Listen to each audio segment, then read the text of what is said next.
Em 24 de março de 1603, a rainha Elizabeth I da Inglaterra e da Irlanda morreu no palácio de Richmond, perto de Londres. A última filha do rei Henrique VIII tinha 69 anos e morreu sem deixar um herdeiro, nunca tendo se casado e após cultivar a ideia de si mesma como a rainha virgem. Sua morte levou a uma rápida movimentação, com mensageiros seguindo para o norte, em direção à Escócia. Lá, eles informaram ao rei Jaime VI, governante daquela nação, que sua prima havia morrido e que o trono inglês agora estava vago. Elizabeth nunca confirmou que Jaime deveria sucedê-la e deixou a questão da sucessão em aberto por décadas. Assim, não era uma conclusão óbvia que o rei escocês assumiria o trono da Inglaterra sem oposição. No entanto, à medida que Jaime seguia para o sul com seus cortesãos e seguidores, rumo a Londres no final da primavera e início do verão de 1603, ficou claro que o monarca escocês subiria ao trono como rei Jaime I da Inglaterra. A casa de Stuart, que ele trouxe ao poder, governaria por mais de um século, durando até a chegada da Casa de Hanover em 1714. A princípio, pode parecer estranho que a família real escocesa tenha acabado governando a Inglaterra em 1603, mas, na realidade, dinastias com influência estrangeira eram a norma na Inglaterra. Desde que a Inglaterra foi unificada pela Casa de Wessex, no século X, o trono passou por várias dinastias. Várias vieram da França e só gradualmente se tornaram inglesas com o tempo. Os Tudor, dos quais Elizabeth foi a última monarca, eram tanto uma dinastia galesa quanto inglesa. Quando a casa escocesa de Stuart, estabelecida por Jaime I em 1603, saiu de cena em 1714, foi substituída pela casa alemã de Hanover. Esta é a história da peculiar trajetória dinástica da Inglaterra. Desde a primeira unificação do reino, sob a Casa de Wessex, até a formação do Estado Britânico. Quando a Casa de Stuart deu lugar à Casa de Hanover. A Inglaterra só surgiu gradualmente como um conceito e depois como um reino unificado. A palavra Inglaterra em si significa efetivamente a terra dos anglos. Os anglos foram um dos principais grupos germânicos que navegaram até a Grã-Bretanha no século V d.C. e dominaram grandes partes da ilha depois que os romanos se retiraram estrategicamente da ilha em 410 d.C. Outros grupos germânicos que se juntaram aos anglos incluíam os saxões. Eles vieram principalmente das regiões costeiras do noroeste da Germânia e do que hoje é a Dinamarca. Nos séculos que se seguiram, numerosos reinos anglo-saxões surgiram nas antigas terras da Britânia romana. O domínio romano abrangia a Inglaterra e o país de Gales, embora a Escócia, ou Caledônia, como os romanos a chamavam, nunca tenha sido submetida ao domínio romano. Portanto, o conceito de Inglaterra era o da terra que uma vez foi governada por Roma. Com o tempo, o país de Gales passou a ser considerado distinto, já que o elemento celta da Grã-Bretanha pré-romana permaneceu forte ali, mesmo após a chegada dos anglos e saxões.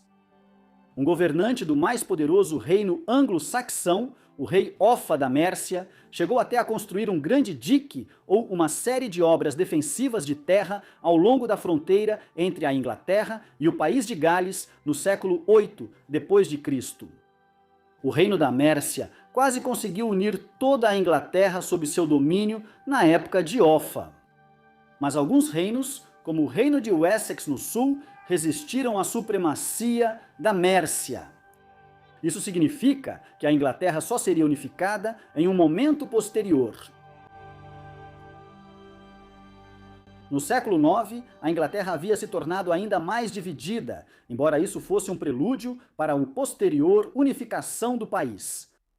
Lá pela década de 790, os vikings, ou povos nórdicos da Escandinávia, começaram a atacar partes da costa britânica, atacando mosteiros e outros locais com riquezas e escravos para saquear. Esse padrão continuou por mais de meio século, repetindo a tendência de ataques rápidos e retiradas que os bandos guerreiros nórdicos já haviam demonstrado em outras partes da Europa Ocidental. Mas, gradualmente, com o tempo, esses mesmos bandos guerreiros começaram a realmente tomar territórios e estabelecer seus próprios reinos nas terras que estavam atacando.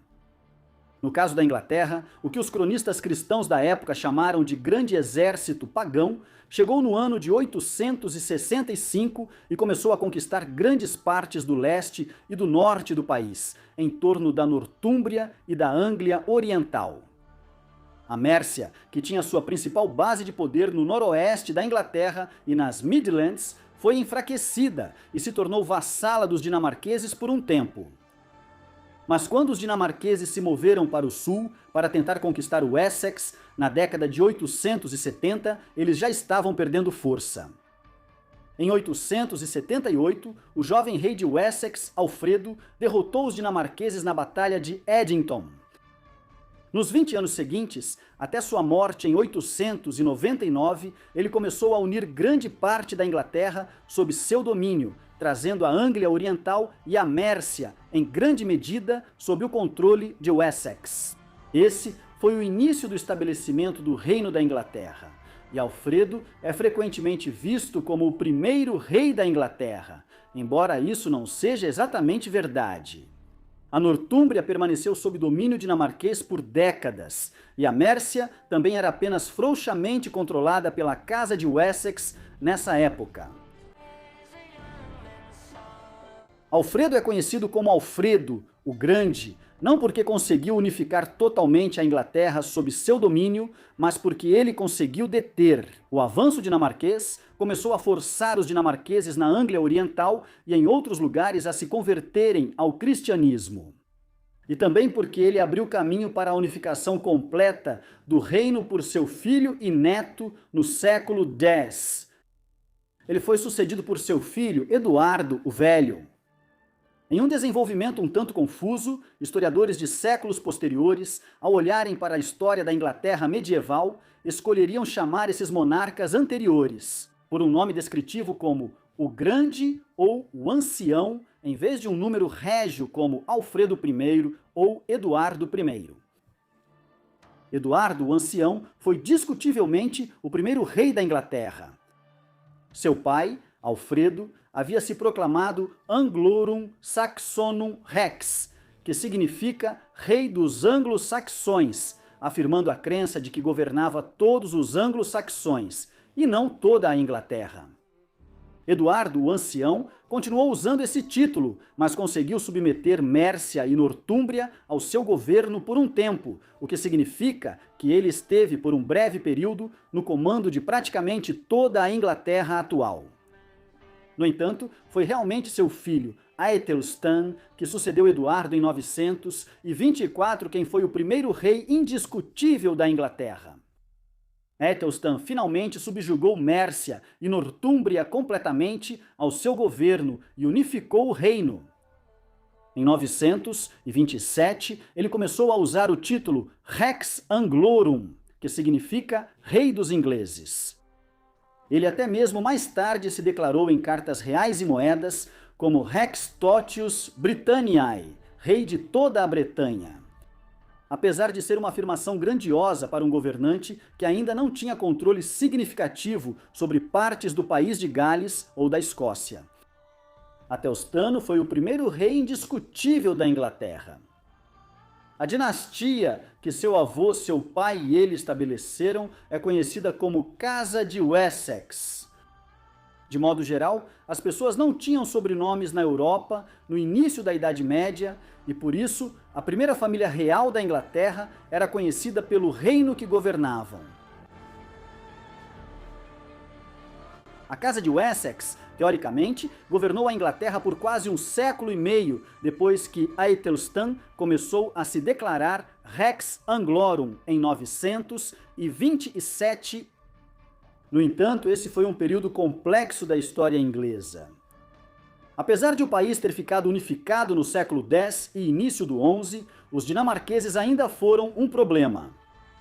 Novos exércitos chegavam periodicamente da Dinamarca e da Noruega, mas agora os membros da realeza desses dois países estavam se casando com a Casa de Wessex. A linhagem real dos reis de Wessex governou de forma relativamente ininterrupta até 1013. Naquele ano, um senhor da guerra dinamarquês chamado Sweyn Forkbeard invadiu e depôs Ethelred, o despreparado. Após uma série conturbada de guerras nos anos seguintes, durante as quais tanto Sweyn quanto Ethelred morreram, o filho de Sweyn, Cnut, se tornou rei da Inglaterra em 1016 Nensentes. Ele se casou com a viúva de Ethelred, Emma da Normandia, numa tentativa de reivindicar algum tipo de ligação legítima com a Casa de Wessex. Embora, na realidade, tenha havido uma breve dinastia separada estabelecida por Sweyn e Cnut, a Casa da Dinamarca. Por um tempo, sob essa família real dinamarquesa, a Inglaterra surgiu como uma potência imperial.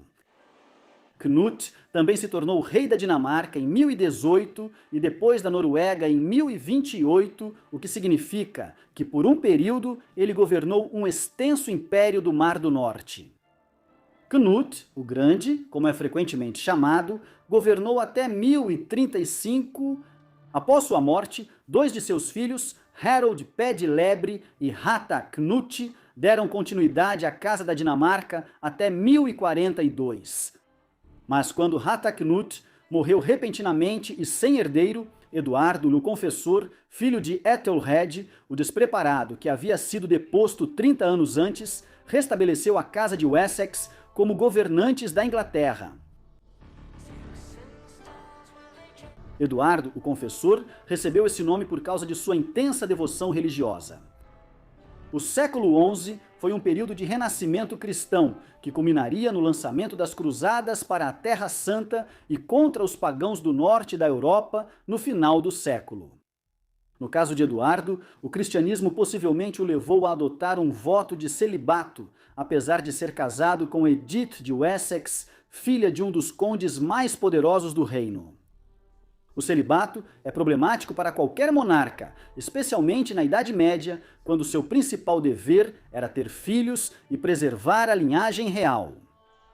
Embora não se saiba com absoluta certeza se Eduardo se recusou a consumar seu casamento, o que sabemos é que ele e Edith nunca tiveram filhos. Assim, quando ele morreu em 5 de janeiro do ano de 1066, a linha direta da Casa de Wessex se extinguiu com ele. Como resultado, o irmão da esposa de Eduardo, Edith, chamado Haroldo, reivindicou o trono após a morte de seu cunhado. Isso, teoricamente, inaugurou novamente uma nova dinastia real, a Casa de Godwin, em homenagem ao pai de Haroldo, o poderoso Conde Godwin. Ela se tornaria a dinastia que menos durou na história da monarquia inglesa. Já havia surgido uma reivindicação diferente ao trono do outro lado do Canal da Mancha. Guilherme, duque da Normandia, governante da Normandia no norte da França, era primo de segundo grau do recentemente falecido Eduardo, o Confessor, já que a mãe de Eduardo, Emma, era originária da Normandia. Assim, como é muito conhecido, Guilherme liderou um exército de seus cavaleiros normandos através do Canal da Mancha e derrotou Haroldo na Batalha de Hastings em 14 de outubro de 1066. Esse confronto decisivo, que matou o rei Haroldo e muitos da elite governante da Inglaterra anglo-saxônica, pôs fim à Casa de Godwin após pouco mais de 9 meses e deu início ao domínio da Casa da Normandia. A conquista normanda demorou vários anos para ser concluída por completo. Seus métodos violentos envolveram a brutal subjugação dos anglo-saxões e dinamarqueses pelos normandos, incluindo a tática de terra arrasada e apropriações massivas de terras. Essas ações foram brutais, mas eficazes para consolidar o domínio normando. A importância da conquista normanda e do estabelecimento da Casa da Normandia como governantes da Inglaterra não pode ser subestimada. isso não trouxe apenas uma nova dinastia governante. Isso mudou a própria cultura e sociedade da Inglaterra. Até esse momento, os anglo-saxões falavam anglo-saxão ou inglês antigo, uma língua quase estritamente germânica. Agora, ela se misturou ao antigo francês normando, falado por Guilherme e seus cavaleiros normandos. Essa era uma língua românica derivada do latim dos romanos. Gradualmente, com o tempo, as duas línguas se fundiram na Inglaterra para formar o inglês moderno, uma língua híbrida que mistura elementos da língua germânica pré-normanda e da língua românica pós-normanda. O sistema jurídico e judicial também mudou, com a Common Law germânica, que era seguida na Inglaterra, se misturando com o sistema de direito civil dos normandos, um sistema jurídico que também era mais derivado das leis do Império Romano. Curiosamente, o francês continuaria sendo o idioma oficial dos tribunais na Inglaterra até o início da década de 1730 como resultado disso. Essas foram apenas algumas das mudanças provocadas pela conquista normanda. Mas, imediatamente, Guilherme, o Conquistador, ou Guilherme I, estabeleceu seus seguidores mais próximos como condes e barões por toda a Inglaterra, criando uma aristocracia normanda. Ele governou até 1087, embora tenha passado grande parte do seu tempo no norte da França e continuasse a se ver, antes de tudo, como governante da Normandia. Dois de seus filhos, Guilherme II, ou Guilherme Rufo, e Henrique I, governaram sucessivamente após ele. Henrique governaria até 1135, talvez depois de organizar o assassinato de seu irmão para se tornar rei ele mesmo, lá no ano de 1100.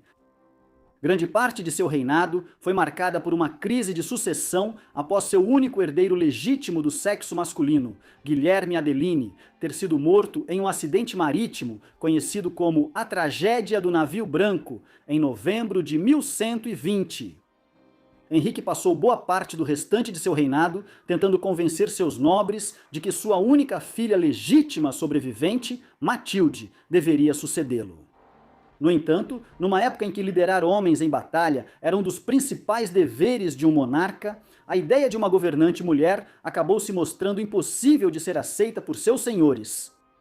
Uma guerra civil se seguiu quando ele morreu em 1135.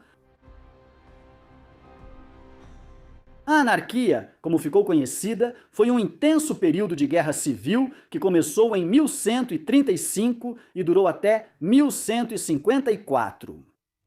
Matilda tentou reivindicar seu direito ao trono e tinha um grande contingente de apoiadores, mas outros apoiaram Estevão de Blois, neto de Guilherme, o Conquistador, por parte de mãe.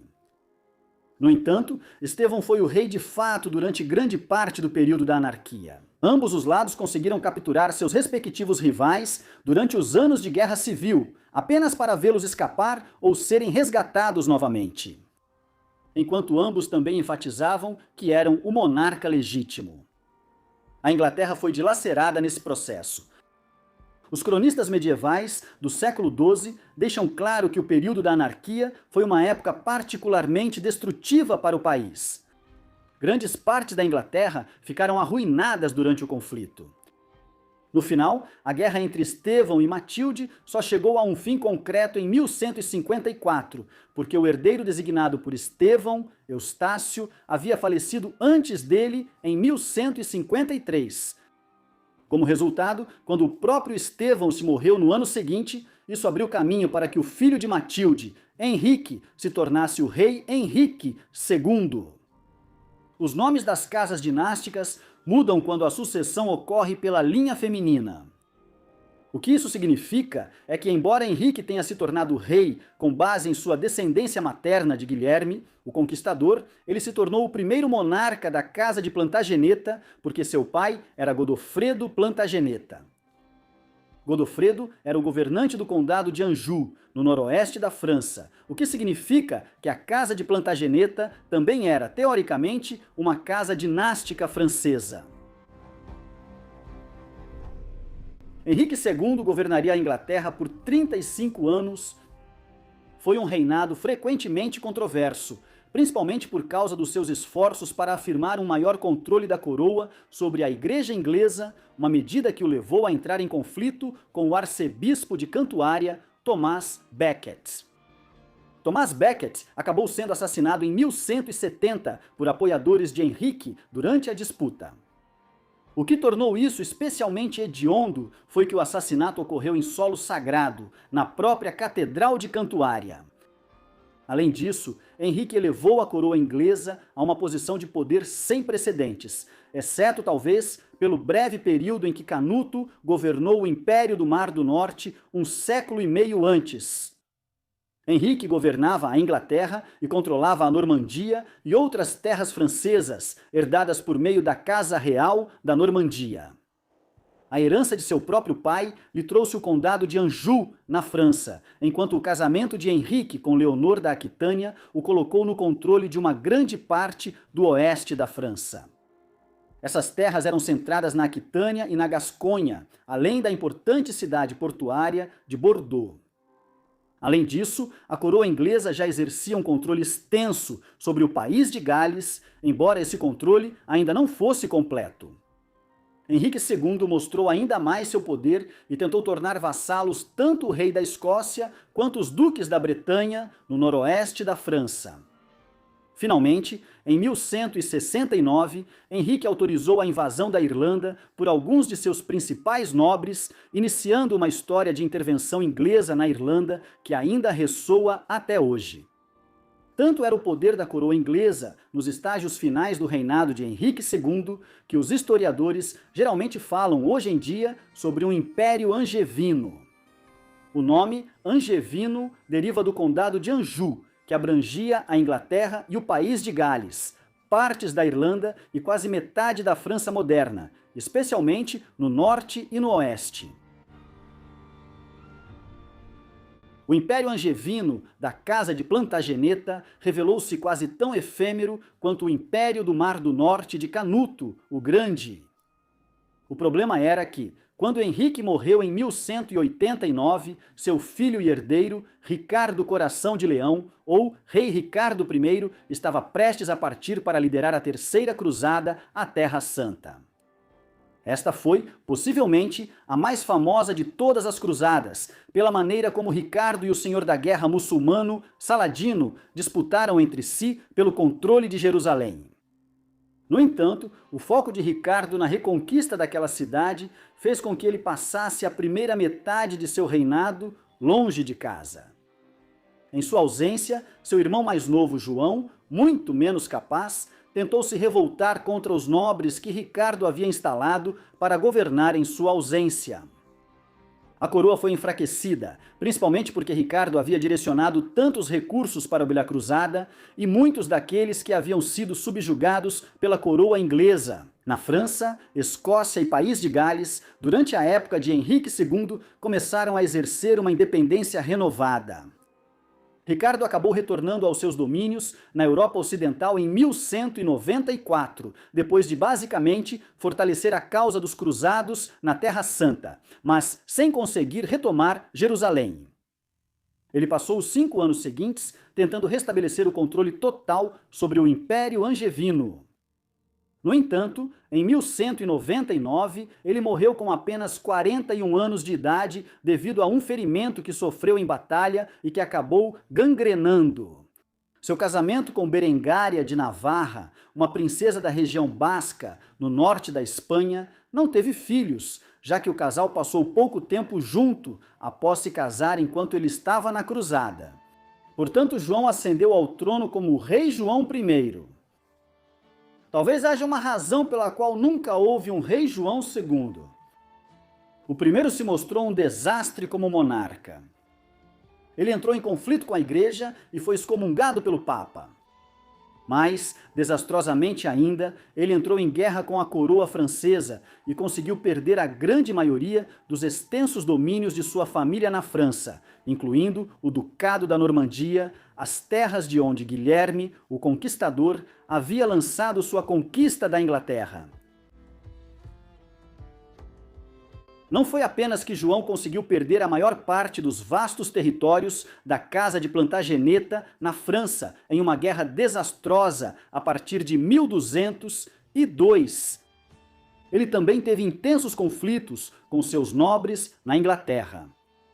Os condes e barões da Inglaterra já estavam insatisfeitos com a perda catastrófica de terras na França. Para piorar, João aumentou o peso dos impostos para poder levantar novos exércitos e tentar conter a onda de perdas para os franceses. Outros pontos de conflito entre a coroa e a nobreza incluíam o rei usurpando os privilégios baroniais sobre as terras mantidas pela igreja. Tudo isso resultou em tensões crescentes que explodiram na década de 1210.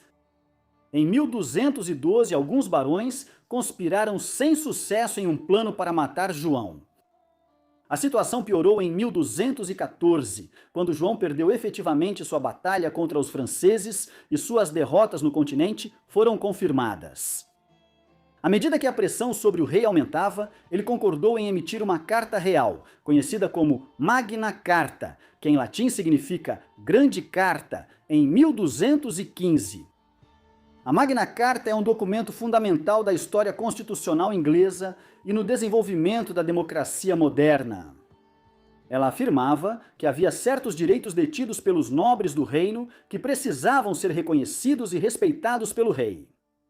A Grande Carta também limitou o poder da coroa e é vista por muitos como o primeiro passo em um longo processo pelo qual uma monarquia constitucional foi desenvolvida na Inglaterra. A Magna Carta viria a influenciar tudo, desde a Constituição dos Estados Unidos até a Revolução Francesa. Dito isso, a carta não conseguiu impedir que uma guerra mais intensa irrompesse entre João e os nobres em um curto período de tempo. Ela também foi quase imediatamente violada por João, resultando no surgimento de mais conflitos.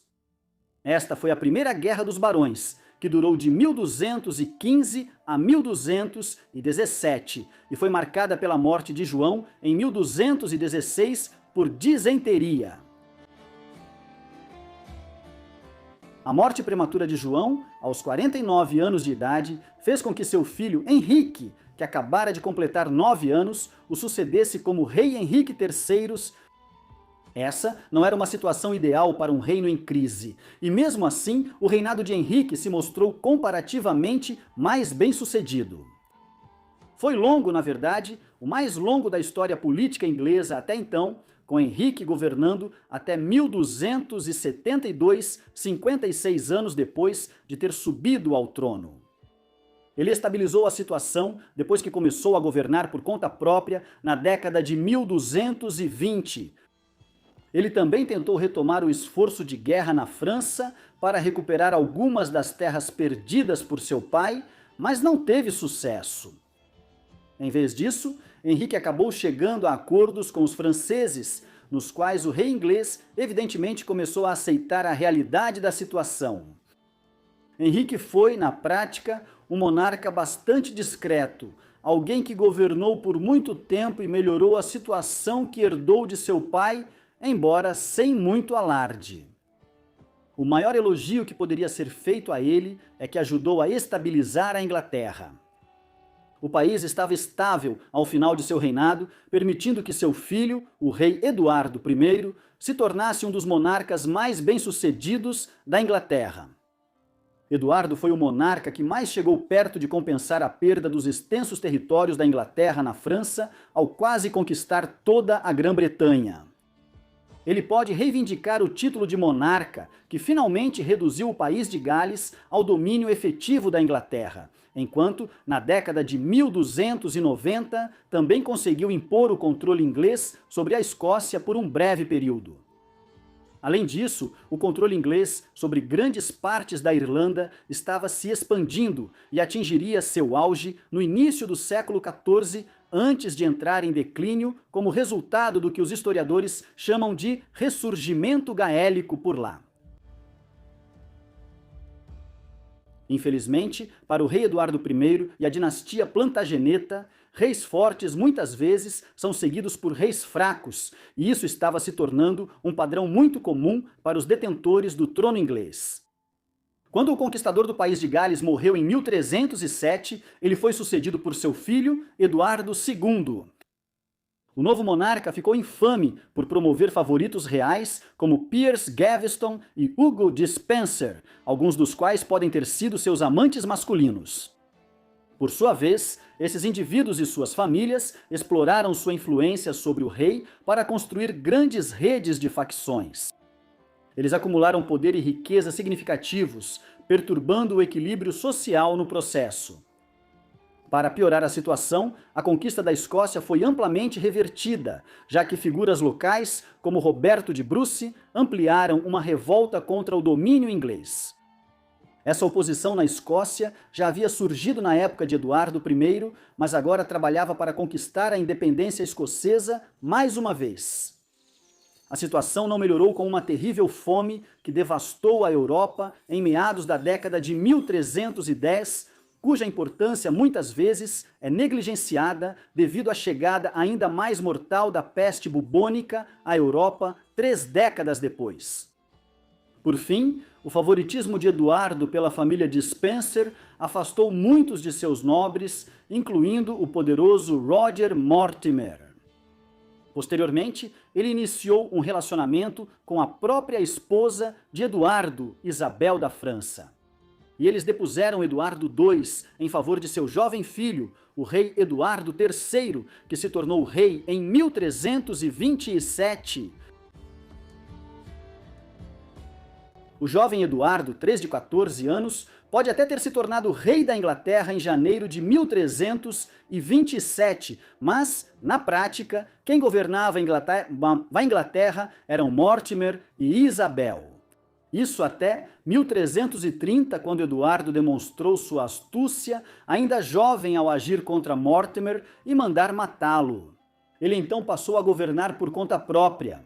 O reinado de Eduardo, o segundo mais longo antes do século XVIII, duraria até 1377 e teria enormes implicações.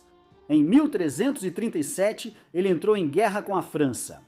Inicialmente, ele esperava recuperar parte do território que havia sido perdido na época de seu trisavô, o rei João, mas logo desenvolveu ambições maiores de reivindicar também o trono francês. O ramo masculino sênior da longa dinastia reinante dos Capetingios havia se extinguido na França em 1328 com a morte do rei Carlos IV. Carlos foi sucedido pelo rei Filipe VI, o primeiro monarca da nova Casa de Valois. A questão era que Eduardo, na verdade, tinha uma reivindicação mais forte para suceder ao trono francês, já que Carlos IV era seu tio, irmão de sua mãe Isabel. Portanto, em 1340, Eduardo começou a reivindicar seu direito ao trono francês. Foi o início da Guerra dos 100 Anos, na qual os monarcas da Inglaterra buscavam reconstituir seu império continental na França, e, se possível, até unir as coroas da Inglaterra e da França sob um único governante. Inicialmente, Eduardo obteve considerável sucesso nas décadas de 1340 e 1350, mas com o tempo seus esforços estagnaram. Nas décadas de 1360 e 1370, a guerra estava se transformando em um impasse. Ainda que os ingleses tivessem reconquistado partes do norte da França, ao redor da Normandia, e uma sólida base de poder no oeste, centrada em Bordeaux, Aquitânia e Gasconha. O rei Eduardo III foi talvez o maior monarca medieval da Inglaterra.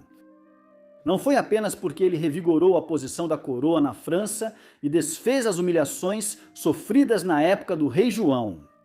Ele também supervisionou a criação do reino mais centralizado da Europa no final da Idade Média, um reino capaz de responder aos problemas graças a um governo eficaz, um sistema de tributação e um judiciário eficientes. Além disso, Eduardo liderou o país durante uma crise cataclísmica, na forma da peste negra, a primeira e mais virulenta onda da peste bubônica. A peste negra devastou a Europa a partir de 1346, matando cerca de 1/3 da população do continente ao longo da década seguinte. Também foi Eduardo quem foi amplamente responsável por transformar o castelo de Windsor no grande centro do poder real que ele se tornou a oeste de Londres. Seu casamento com Filipa de Hainaut, uma nobre de uma poderosa casa aristocrática dos Países Baixos, teria consequências enormes para a política dinástica da Inglaterra por bem mais de um século. Eduardo e Filipa tiveram ao todo 13 filhos. Vários deles morreram ainda na infância ou por causa da peste negra. 5 dos meninos sobreviveram até a idade adulta. O mais velho, Eduardo, o Príncipe Negro, foi uma figura formidável que se tornou o líder militar da Inglaterra na França na década de 1360, mas morreu um ano antes de seu pai e nunca chegou a ser rei.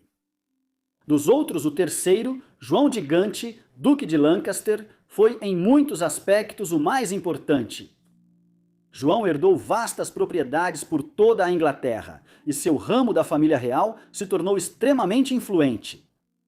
Outros, como os descendentes do segundo filho mais velho, Lionel, Duque de Clarence, e do quarto mais velho, Edmundo, Duque de York, logo desempenhariam um papel em uma nova onda de agitação e guerra civil na Inglaterra a partir do final do século XIV. A morte do rei Eduardo III em 1377 inaugurou o padrão já conhecido de um governante inglês capaz e forte ser imediatamente sucedido por um fraco e imprudente. Neste caso, Eduardo foi sucedido por seu neto de 10 anos, Ricardo II, filho e herdeiro do Príncipe Negro. Ricardo começou a governar por conta própria à medida que crescia. Na década de 1380, problemas surgiram rapidamente, de modo semelhante ao reinado de Eduardo II no início do século. Ricardo tinha tendência a favorecer a revistas na nobreza. Isso frequentemente se baseava apenas em seus relacionamentos pessoais, em vez de respeitar a senioridade e o poder das linhagens nobres estabelecidas. No final da década de 1380, já havia movimentos para forçar Ricardo a agir de acordo com o que a alta nobreza do reino desejavam. A aliança dos nobres ingleses que se opunham a ele, que incluía o jovem filho e herdeiro de João de Gante, Henrique Bolingbroke, conseguiu fazer com que Ricardo contivesse seus piores impulsos por um tempo. No entanto, na década de 1390, o rei voltou a se impor e reagiu contra aqueles que haviam tentado resistir a ele na década de 1380. Seu relacionamento com seu primo, Henrique Bolingbroke, ficou particularmente tenso e acabou levando Bolingbroke ao exílio na França. Ricardo então se recusou a reconhecer Bolingbroke como sucessor dos vastos títulos e terras de seu pai após a morte de João de Gante no início de 1399. Henrique agiu rapidamente. Naquele verão, enquanto Ricardo fazia campanha para restaurar a autoridade real na Irlanda, Henrique foi para a Inglaterra e assumiu o controle do país quase sem derramamento de sangue. Ricardo foi capturado e deposto após retornar à Inglaterra. Depois disso, Henrique foi coroado como rei Henrique IV da Inglaterra. De certa forma, isso foi uma continuação da Casa de Plantageneta, mas Henrique é frequentemente visto como o primeiro monarca da Casa de Lancaster, após o título ducal de seu pai. O aspecto mais marcante do reinado de Henrique IV foi sua tomada de poder e o estabelecimento da Casa de Lancaster. Depois disso, ele rapidamente enfrentou suas próprias dificuldades, aprendendo que era muito mais fácil se opor ao rei do que realmente governar. Primeiramente, ele enfrentou a maior rebelião no país de Gales da era medieval tardia, liderada por um governante local chamado Owain Glyndwr. Além disso, ele sofreu de problemas de saúde desde cedo e da oposição de uma facção emergente na corte que cercava seu próprio filho e herdeiro, Henrique de Monmouth. No final das contas, sua enfermidade, que possivelmente era lepra e certamente incluía uma grave doença de pele, tirou sua vida em 1413, pouco antes de seu 46º aniversário. Como resultado, seu jovem filho sucedeu como rei Henrique V, com apenas 26 anos de idade, embora já fosse uma figura política experiente e comandante militar naquela época. O reinado de Henrique V seria relativamente breve, mas foi aclamado por seus contemporâneos e por gerações subsequentes de historiadores ingleses. Ele acabou com a revolta no país de Gales e então retomou a Guerra dos 100 Anos contra os franceses após um período de certa relutância prolongada em buscar envolvimento militar na França desde os tempos de Eduardo III. No dia de São Crispim, em 1415, 25 de outubro, Henrique e seus arqueiros ingleses de arco longo infligiram uma derrota esmagadora à cavalaria pesada dos franceses na Batalha de Azincourt. No período que se seguiu, a guerra inglesa para conquistar o controle da França atingiu seu ponto mais alto quando Henrique forçou os franceses a assinarem o Tratado de Troyes em 1420. Henrique, então, se casou com Catarina de Valois, filha do rei Carlos VI da França, e foi prometido que Henrique sucederia o envelhecido e mentalmente instável Carlos como rei da França quando ele morresse. O sonho de Eduardo III de unir a Inglaterra e a França sob seu comando ou de um de seus descendentes parecia estar perto de se realizar. Muitas vezes a história dinástica inglesa seguia um padrão cíclico. Isso continuou sendo o caso em meados do século XV. Primeiro, Henrique V, um monarca muito capaz, morreu jovem em 1422, com apenas 35 anos de idade. Sua morte prematura foi muito provavelmente causada por disenteria, uma doença intestinal que leva a uma diarreia severa. Ela possivelmente também foi a causa da morte do príncipe negro, meio século antes. Em ambos os casos, a morte prematura do príncipe negro e de Henrique VI rapidamente deu início a um período de governo durante a menoridade do rei, já que uma criança agora ascendia ao trono. No caso da sucessão de Henrique V, tratava-se do filho do rei, um bebê de 9 meses de idade, Henrique VI. Assim como Ricardo II antes dele, ele cresceria e se mostraria um monarca ineficaz. Seu reinado foi dominado por seus primos e uma série de aristocratas poderosos, como os Beaufort, um grupo de nobres descendentes de João de Gante e sua terceira esposa, Catarina Swynford. O esforço de guerra na França entrou em forte declínio para os ingleses durante o reinado de Henrique VI, culminando no fim efetivo da Guerra dos 100 Anos em 1453. Quando a notícia da derrota final dos ingleses no continente chegou a Henrique, o rei sofreu um colapso psicológico grave. Ele ficou catatônico por um período de quase 1 ano e meio, entre o verão de 1453 e o final de 1454.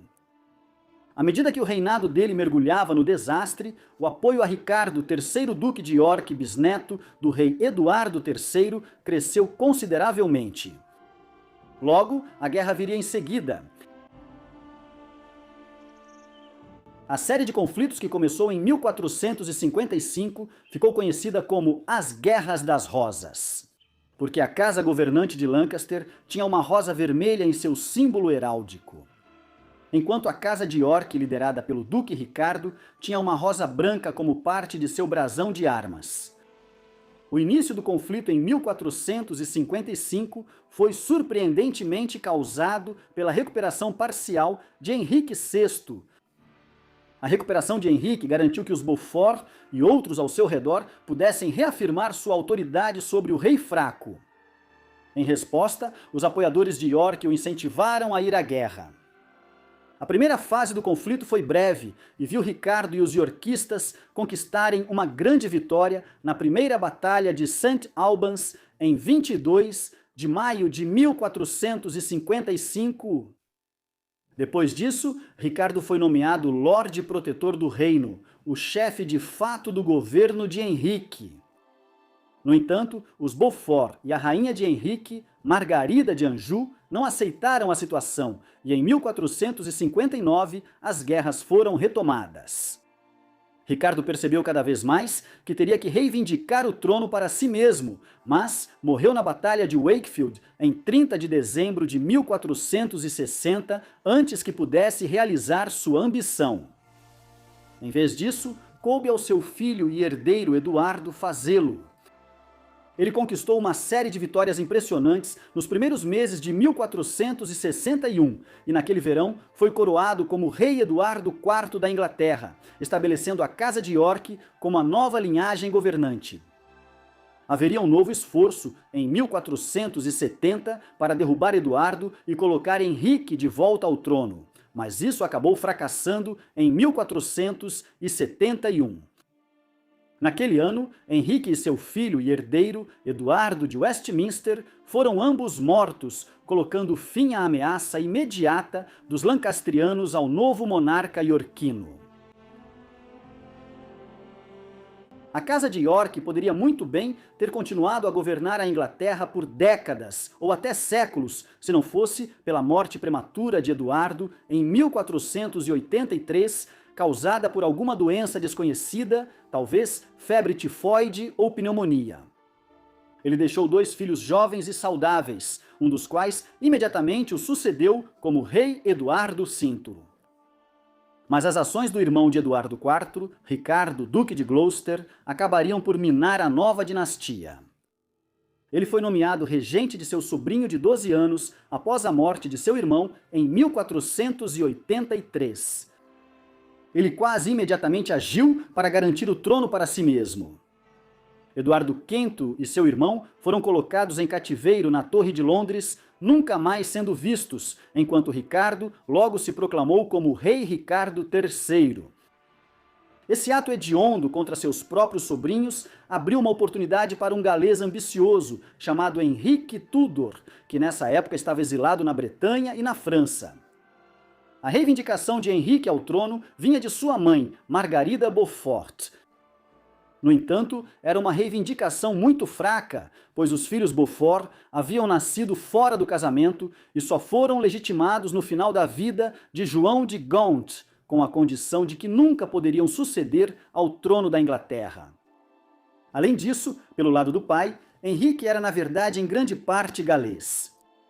Apesar desses impedimentos, em 1485, Henrique atravessou para o país de Gales com um pequeno exército, marchou para a Inglaterra e derrotou Ricardo em combate na Batalha de Bosworth Field, durante a qual Ricardo III foi morto. Henrique reivindicou o trono como rei Henrique VII, o primeiro monarca da Casa de Tudor. Ele enfrentaria várias tentativas de destituí-lo, mas conseguiu vencê-las e encerrou efetivamente as Guerras das Rosas. Ao se casar com Isabel de York, filha de Eduardo IV, assim, teoricamente, unindo o que restava das casas de York e Lancaster. Quando Henrique VII morreu em 1509, seu filho mais velho sobrevivente tornou-se o novo monarca. O rei Henrique VIII é visto por alguns como o mais controverso de todos os governantes da Inglaterra. O que muitas vezes é ignorado é o quão popular ele foi na primeira metade dos seus 38 anos de reinado. Seu casamento com a rainha Catarina de Aragão foi, a princípio, baseado em respeito mútuo. Henrique ainda não era o tirano que se tornaria depois. De fato, sua ascensão ao trono foi recebida com alegria após os anos sombrios de Henrique VII. Henrique VII foi um monarca muito astuto e bem-sucedido, mas não era um rei que conquistava a adulação de seu povo. Seu principal desejo era sufocar qualquer resistência à nova dinastia e colocar as finanças da Inglaterra novamente em bases sólidas.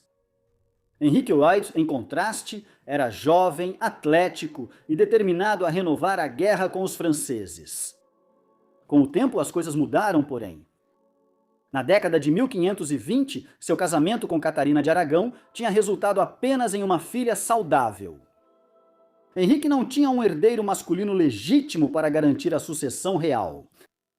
Então ele se envolveu com Ana Bolena.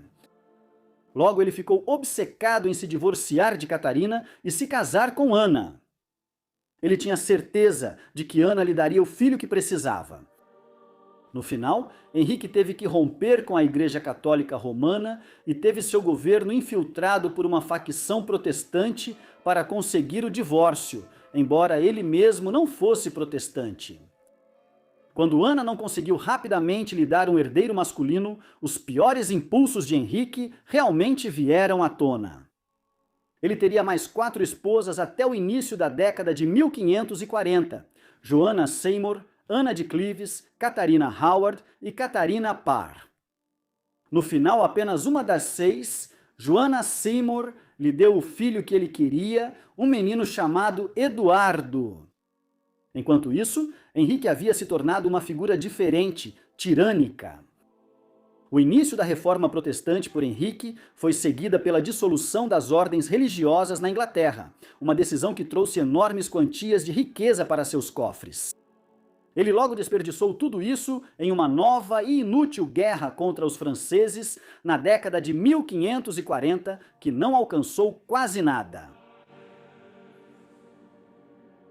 Quando Henrique morreu em janeiro de 1547, deve ter sido um alívio para muitos. Certamente foi uma bênção para a família Seymour, que agora ascendeu ao poder dentro do governo através do novo monarca, fruto do breve casamento de Henrique com Jane Seymour. Este era o rei Eduardo VI, que herdou o trono jovem demais para governar sozinho no início. A facção protestante logo voltou a ter prestígio na corte, depois de ter perdido o poder no início da década de 1540, quando Henrique reagiu contra as mesmas mudanças religiosas que ele próprio havia iniciado.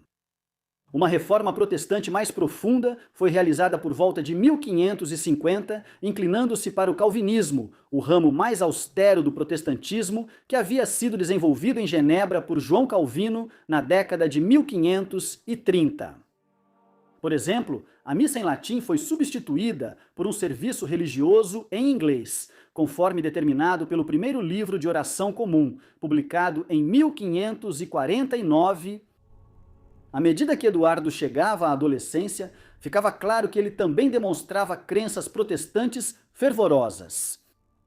Claramente, a aproximação hesitante ao campo protestante que havia ocorrido sob Henrique VIII iria se consolidar sob Eduardo. Isso até que Eduardo ficou gravemente doente em 1553 e morreu naquele verão, talvez de tuberculose. Sua morte significou que a filha de Henrique VIII de seu primeiro casamento com Catarina de Aragão agora se tornava a primeira rainha reinante da Inglaterra, já que Matilde havia sido apenas uma pretendente ao trono no período da anarquia, 4 séculos antes. Maria I, ou Maria Sangrenta, como ficou conhecida, estava determinada a trazer a Inglaterra de volta ao seio católico e queimou centenas de protestantes na fogueira como parte de seu programa de mudança religiosa. A maioria dos ingleses ainda era católica naquela época, e o protestantismo na Inglaterra teria sido esmagado se não fosse pela própria morte de Maria, aparentemente de câncer no útero, em 1558. Assim, foi a última filha legítima sobrevivente de Henrique VIII, a filha cujo nascimento tanto o decepcionou. Quando ela nasceu de Ana Bolena, lá em 1533, subiu ao trono como Rainha Elizabeth I. O reinado de Elizabeth foi paradoxal. Ela governou por 45 anos e no século XIX foi saudada por historiadores vitorianos como a monarca da Inglaterra que abriu caminho para o Império Britânico. Parte disso é verdade. Exploradores como Martin Frobisher, Humphrey Gilbert e Francis Drake exploraram o Atlântico e até deram a volta ao mundo durante o reinado dela e sob seu patrocínio. Walter Raleigh tentou estabelecer a primeira colônia inglesa no que se tornaria os Estados Unidos. A Irlanda foi finalmente conquistada após séculos de idas e vindas com as dezenas de senhores gaélicos independentes que havia lá. Em casa, a reforma protestante foi consolidada de forma mais moderada, conhecida como a Via Média de Elizabeth, enquanto o anglicanismo se firmava.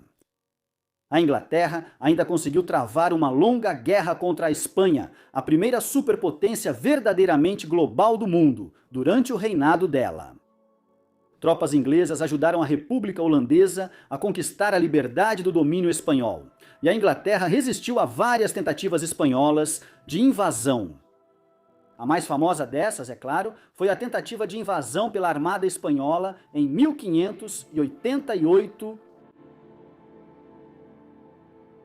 O que era incomum em tudo isso é que Elizabeth não era uma monarca particularmente forte.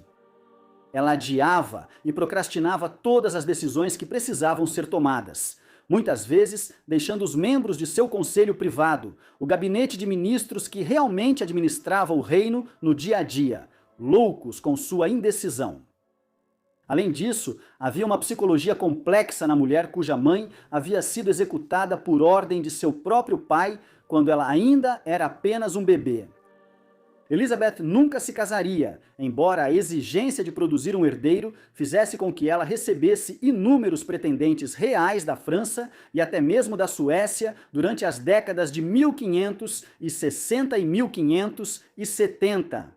No final, quando a Rainha Virgem morreu em 1603, seu primo escocês, Jaime, um descendente dos Tudor, por meio do casamento de Margarida Tudor, uma das filhas de Henrique VII, com o rei Jaime IV, exatamente um século antes, ele cavalgou para o sul para reivindicar o trono. A Casa dos Tudor chegou ao fim após 118 anos e a Casa dos Stuart ascendeu ao poder na Inglaterra. Finalmente, unindo toda a Grã-Bretanha sob o governo de um só homem, não por conquista, como monarcas como Eduardo I haviam tentado, mas pelos simples acasos do casamento e da biologia. O reinado de Jaime I foi, em muitos aspectos, um dos mais bem-sucedidos da história inglesa ou britânica. Por exemplo, durante seu reinado foram estabelecidas as bases sólidas do Império Colonial Ultramarino da Inglaterra. A primeira colônia inglesa permanente na América do Norte foi estabelecida em Jamestown, na Virgínia, em 1607. 13 anos depois, o Mayflower chegou à Nova Inglaterra. Ao final de seu reinado, em 1625, as primeiras colônias inglesas no Caribe estavam sendo fundadas em algumas das ilhas menores da região.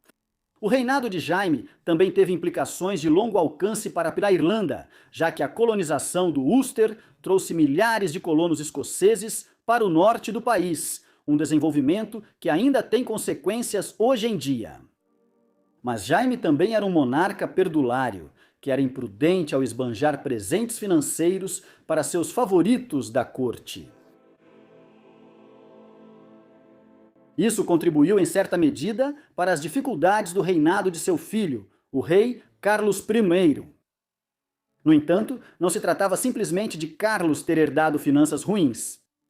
Como parte de sua busca por mais dinheiro, Carlos também tentou se tornar um monarca absolutista que governaria sem o parlamento e imporia uniformidade religiosa em toda a Grã-Bretanha. Nesse processo, as ações de Carlos tentariam reverter centenas de anos de evolução constitucional na Inglaterra, desde a época da Magna Carta, em 1215. A comunidade política, principalmente o parlamento, não estava disposta a aceitar isso e, em 1642, uma guerra civil irrompeu na Inglaterra. As guerras civis inglesas que marcaram a década de 1640 faziam parte de uma série mais ampla de conflitos em todos os domínios dos Stuart, que haviam começado na Escócia. No final da década de 1630 e que incluiu uma grande rebelião na Irlanda a partir do final do outono de 1641. Esses conflitos são mais amplamente conhecidos hoje como as Guerras dos Três Reinos. Para superá-los, Carlos constantemente tentava jogar um lado contra o outro. Ele chegou a considerar uma aliança com católicos irlandeses para ajudá-lo a derrotar inimigos no parlamento inglês em meados da década de 1640. No final, devido à sua intransigência e contínua falta de sinceridade, mesmo após ser derrotado militarmente, Carlos foi derrotado pelos partidários do parlamento. A ala radical da causa dos partidários do parlamento, liderada por Oliver Cromwell, levou Carlos a julgamento e o executou em 30 de janeiro de 1649. Além disso, a facção de Cromwell não estava disposta a aceitar outro pretendente ao trono em seu lugar. E assim, por um breve período de 11 anos, entre 1649 e 1660, a Inglaterra se tornou uma república, que foi liderada por Cromwell como Lorde Protetor entre 1653 e 1658. Esse foi o único momento em que a Inglaterra foi república em toda a sua história. 2 anos após a morte de Cromwell, em 1658, esse experimento radical foi abandonado. O filho e herdeiro de Carlos I voltou para casa vindo do continente e a monarquia foi restaurada, embora com o poder do rei agora limitado após a dura derrota de Carlos I na década de 1640. O tempo em que a Inglaterra ainda era um reino individual, distinto da Escócia e da Irlanda, embora governado pelo mesmo monarca, estava chegando ao fim. E logo, um Estado britânico mais unificado surgiu. Esse último período, anterior ao Ato de União e ao fim do reinado da Casa de Stuart, foi uma época repleta de contradições. Por um lado, após Carlos II ser restaurado como rei em 1660, seguiu-se um período de hedonismo que contrastava com o puritanismo austero da década de 1650. O reinado de Carlos II foi um período de muito consumo de álcool e vitalidade cultural em Londres. No entanto, isso mascarava tensões, principalmente ligadas à religião. Carlos era, no máximo, um protestante moderado. Pior ainda, seu irmão Jaime, Duque de York, que o sucedeu como rei Jaime II em 1685, era católico. Isso era inaceitável para boa parte do cenário político. E em 1688, eles convidaram o marido de sua filha Maria, Guilherme de Orange, o nobre mais poderoso da República Holandesa, para vir à Inglaterra e tomar o poder. Guilherme assim o fez. A Revolução Gloriosa que se seguiu fez com que Jaime fugisse para a França, enquanto seus apoiadores o abandonavam. Guilherme e Maria tornaram-se agora os novos comonarcas, Guilherme III e Maria II. Mais importante ainda, em 1689, a Declaração de Direitos foi emitida como base para que Guilherme e Maria assumissem o trono. Ela afirmava, na prática, que nenhuma decisão poderia ser imposta ao parlamento unilateralmente pela coroa. Enquanto a Magna Carta havia começado a estabelecer os direitos inalienáveis de certas partes da comunidade política inglesa. Quase meio milênio antes, a Declaração de Direitos foi um momento decisivo na transição para uma monarquia constitucional na Inglaterra. Como resultado, no século XVIII, o parlamento substituiria o monarca como o governo de fato da Inglaterra e da Grã-Bretanha. Esse processo, pelo qual a monarquia constitucional amadureceu até se tornar uma democracia moderna nos séculos XVIII e XIX, acabaria ocorrendo sob uma nova dinastia e dentro de um novo aparato estatal. Duas coisas aconteceram no início do século XVIII que levaram a isso. Primeiramente, em 1707, o Ato de União foi aprovado para unir os tronos da Inglaterra e da Escócia. Embora Jaime I tenha unido os dois países sob seu comando único quando foi para o sul, para Londres, em 1603, as duas coroas permaneceram separadas e continuava existindo uma administração escocesa em Edimburgo. O Ato de União mudou isso, dando início ao Estado britânico. Um novo Ato de União, em 1801, criaria o Reino Unido da Grã-Bretanha e Irlanda. Em segundo lugar, a Casa de Stuart chegou ao fim apenas 7 anos após o Ato de União de 1707. Maria II morreu em 1694 e seu marido faleceu em 1702. Isso garantiu que a irmã de Maria, Ana, se tornasse a última monarca da Casa de Stuart em 1702. Ela foi uma mulher com um histórico reprodutivo trágico, tendo perdido todos os seus filhos de 17 gestações. Assim, quando ela morreu em 1714, a linha direta da Casa de Stuart chegou ao fim. Seu sucessor foi Jorge, o eleitor de Hanover, no norte da Alemanha, bisneto do rei Jaime I por parte de mãe. Foi a Casa de Hanover que supervisionou o surgimento da Grã-Bretanha como uma potência imperial global no século XVIII. A Inglaterra monárquica estava chegando ao fim. Uma nova Grã-Bretanha, com sua monarquia constitucional de parlamento e coroa, estava agora surgindo.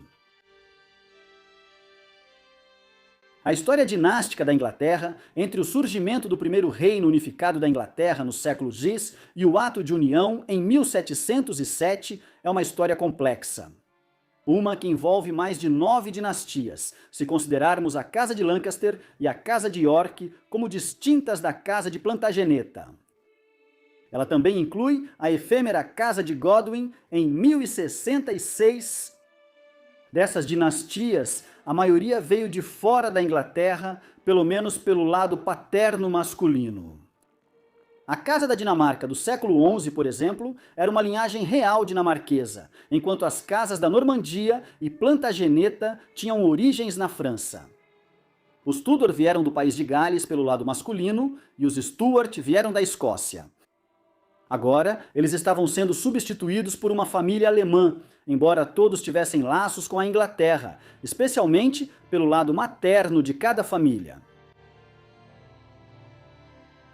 Quaisquer que fossem suas origens, cada uma dessas dinastias supervisionou períodos de mudanças significativas na Inglaterra, que passou de uma monarquia medieval para uma monarquia constitucional no século XVIII. Além disso, a Inglaterra havia sobrevivido. Apesar dos esforços dos dinamarqueses, dos espanhóis e de outros para submeter a Inglaterra a um reino continental ao longo dos séculos, a Inglaterra permaneceu independente. Além disso, ela passou a dominar Grã-Bretanha e Irlanda. No século XVIII, seu poder continuou a crescer. Impulsionada por uma classe mercantil e colonial ambiciosa em Londres, colônias haviam sido estabelecidas na América do Norte, no Caribe e na Índia até o final do século XVII. No decorrer dos séculos XVIII e XIX, o Império Britânico se tornaria a maior superpotência do mundo e mudaria a história do mundo. O que você acha das dinastias da Inglaterra nos períodos medieval e da Idade Moderna? Uma casa ou dinastia específica foi responsável pelo surgimento da Inglaterra como uma grande potência nos tempos modernos? Ou o Império Britânico acabou surgindo por causa da maneira como a monarquia constitucional equilibrou o poder político na Inglaterra e criou uma classe empresarial e colonial poderosa? Por favor, deixe sua opinião na seção de comentários. E, enquanto isso, muito obrigado por assistir.